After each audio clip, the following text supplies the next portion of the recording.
ખાડી દેશોમાં યુદ્ધની સ્થિતિની અસર ભારત ઉપર પડી રહી છે, ત્યારે વડોદરામાં કોમર્શિયલ ગેસના પુરવઠાની અછત સર્જાઈ હતી। 36 જેટલા ગોડાઉનમાં ગેસની બોટલ ખૂટી પડતા સ્થાનિક દુકાનદારો અને હોટલના સંચાલકોમાં ચિંતાનો માહોલ જોવા મળ્યો હતો। મહત્વનું છે કે પહેલા દરરોજ 2 ગાડીઓ ગેસના સિલિન્ડર ભરીને આવતી હતી અને હાલ માત્ર એક જ ગાડી આવતી હોવાનો દાવો સ્થાનિક વેપારીઓ દ્વારા કરવામાં આવ્યો છે। ખાડી દેશોમાં યુદ્ધની પરિસ્થિતિના કારણે જે રાંધણ ગેસ છે તેની અછત જે છે તે વર્તાઈ રહી છે અને લાંબા સમયથી જે ગેસનો પુરવઠો આવવો જોઈએ એ પ્રમાણે પુરવઠો જે છે તે નથી આવી રહ્યો। એના કારણે જે સામાન્ય નાગરિકો છે તેઓ તો મુશ્કેલીમાં મુકાય છે, પરંતુ હોટલ રેસ્ટોરન્ટના બિઝનેસ સાથે સંકળાયેલા જે વેપારીઓ છે, હોટલ માલિકો છે, રેસ્ટોરન્ટના માલિકો છે, તેઓ પણ અટવાયા છે।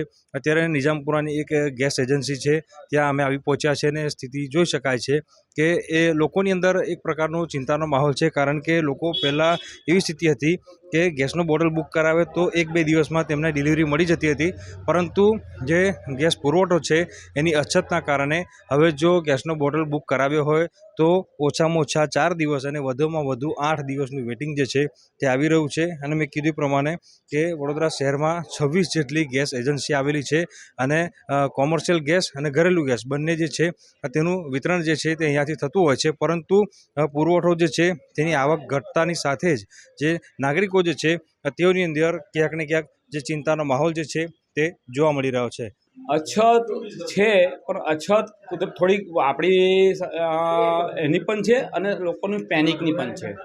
અત્યારે અમારી જોડે રોજ એક ગાડી આવતી હોય છે, અમે ફર્સ્ટ જેનું બુકિંગ છે એ પ્રમાણે અમે બધાને બોટલ આપતા હોઈએ છીએ અને માલ આવી રહ્યો છે, પણ ખાલી કોમર્શિયલ જે સિલિન્ડર છે અમારા એ અત્યારે કંપનીએ બંધ કરેલા છે।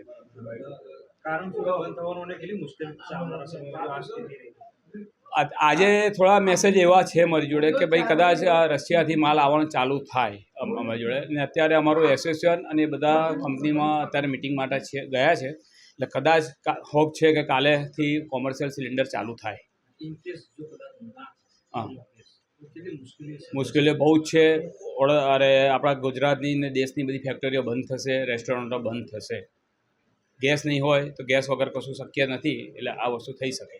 અને મારે વડોદરા શહેરના નાગરિકોને એક વિનંતી છે કે જે મીડિયામાં આજે આવ્યું છે કે ભાઈ 1500 રૂપિયામાં બ્લેકમાં બોટલ, મહેરબાની કરીને આવી કોઈ અફવા પાછળ પહેરાશો નહીં। આવા બોટલ કોઈ આપતું હોય એની જોડે લેશો નહીં, અને આવા બોટલ જે વેચતું હોય એની કમ્પ્લેન તરત જ કરો, એટલે બધાને આ મૂળભૂત કિંમતે બોટલ મળી રહે।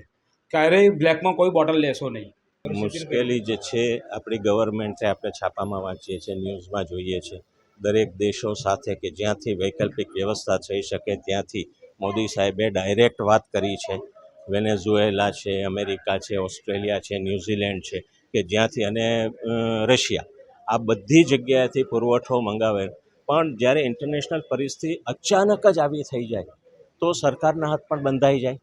અને આ વસ્તુ એવી છે કે જેનું પ્રોડક્શન ઇન્ડિયામાં થતું નથી, ક્રૂડ ઓઇલનું કે એલપીજીનું, તો એના માટે આપણે વર્ષોથી જ આઝાદી મળી ત્યારથી જ બહારથી ડિપેન્ડન્ટ છીએ। તો હવે જ્યારે આવી પરિસ્થિતિ ઓચિંતી થાય તો આપણે ગવર્મેન્ટને સપોર્ટ આપવો જોઈએ કે ભાઈ વૈકલ્પિક વ્યવસ્થા આપણે, હા નો ડાઉટ એને કરવી જોઈએ, પણ એ વૈકલ્પિક વ્યવસ્થા કરે જ છે તો 5-15 દિવસ આપણે થોડો કોઓપરેશન આપવું જોઈએ। અત્યારે તમે એજન્સી પર આવ્યા, શું સ્થિતિ છે, શું જવાબ મળ્યો? નહીં, જવાબ બરાબર જ મળ્યો મારે। કેટલી ગેપ છે? પહેલા એવું હતું કે 2 દિવસમાં? હા, 2 દિવસ, એની બદલે હવે 8 દિવસે આવે છે અત્યારે। મુશ્કેલી તો પડશે જ, પણ એમાં સરકારનો દોષ ના દેવાય। યુદ્ધની પરિસ્થિતિ આવી છે એટલે આપણે એમાં કશું કરી ન શકીએ। માનો છો કે આ સ્થિતિ લાંબો સમય રહે તો વધારે મુશ્કેલી થશે વધારે। તો અત્યારે તમે એજન્સીમાં તો શું માહિતી મળી? ના, મને સારો રિસ્પોન્સ આપ્યો લોકોએ। હાલ પૂરતો તમારો ગેસ બુક થઈ ગયો છે, પણ હવે નેક્સ્ટ મંથ જોવું પડે। તકલીફ તો પડશે, ખાવા માટે તો તકલીફ પડે બધાને, અને રાંધવું તો પડે જ બૈરાને, તકલીફ તો પડશે। નાના મોટા બધા માણસને રહેવાની, આમાં કોઈ બાકી ના રહે। જે ઘરવાળા છે કે દુકાનદાર છે કે નાનો વ્યવસાય છે કે મોટો વ્યવસાય છે, બધાને તકલીફ રહેવાની। માનો છો કે આવી નવી અછત રહી તો બીજો વિકલ્પ શોધવો પડશે? બીજો વિકલ્પ તો લેવો જ પડે। નાના માણસ એકવાર એ વિકલ્પથી બચી શકે, પણ મોટા માણસ ના બચે। અત્યારે તમે એજન્સી પર આવ્યા તો શું સ્થિતિ? લોકો આમ ડર જેવું લાગે કે ભાઈ ગેસ પૂરી જશે, હા, લોકોને એ તો છે જ, તકલીફ તો છે જ અત્યારે ગેસની. ઉલ્લેખનીય છે કે અમેરિકા, ઇઝરાયલ અને ઈરાન વચ્ચે ચાલી રહેલા યુદ્ધના કારણે ભારત સહિત વિશ્વના અનેક રાષ્ટ્રોને સીધી અસર થઈ છે. ત્યારે કેન્દ્ર સરકારે ઘરેલું એલપીજી સિલિન્ડરના રિફિલ બુકિંગના નિયમોમાં ફેરફાર કર્યો છે. હવે ગ્રાહકો એક સિલિન્ડર બુક કર્યા પછી બીજો સિલિન્ડર 21 દિવસને બદલે 25 દિવસ પછી જ બુક કરી શકશે. એટલે કે સરકારે રિફિલ બુકિંગના લઘુત્તમ વેઇટિંગ પીરિયડને 4 દિવસ માટે વધારી દીધો છે. Ministry of petroleum and natural ગેસે આ નવો આદેશ જાહેર કર્યો છે. સાથે જ તમામ પબ્લિક સેક્ટર ઓઇલ માર્કેટિંગ કંપનીઓને એલપીજી સિલિન્ડરની સપ્લાયમાં ઘરેલું ગ્રાહકોને પ્રાથમિકતા આપવા સૂચના આપી છે. મંત્રાલયે સ્પષ્ટ જણાવ્યું છે કે સિલિન્ડર માત્ર ઘરેલું ગ્રાહકોને જ આપવામાં આવે, નહીં તો કાનૂની કાર્યવાહી કરવામાં આવશે. ત્યારે આ મામલે રાજ્યમાં ગેસના પુરવઠા અંગે મંત્રી ઋષિકેશ પટેલે મહત્વનું નિવેદન આપતા કહ્યું કે ઘરેલું ગેસનો પુરવઠો ખોરવાય નહીં તેના માટે સરકાર આયોજન કરી રહી છે.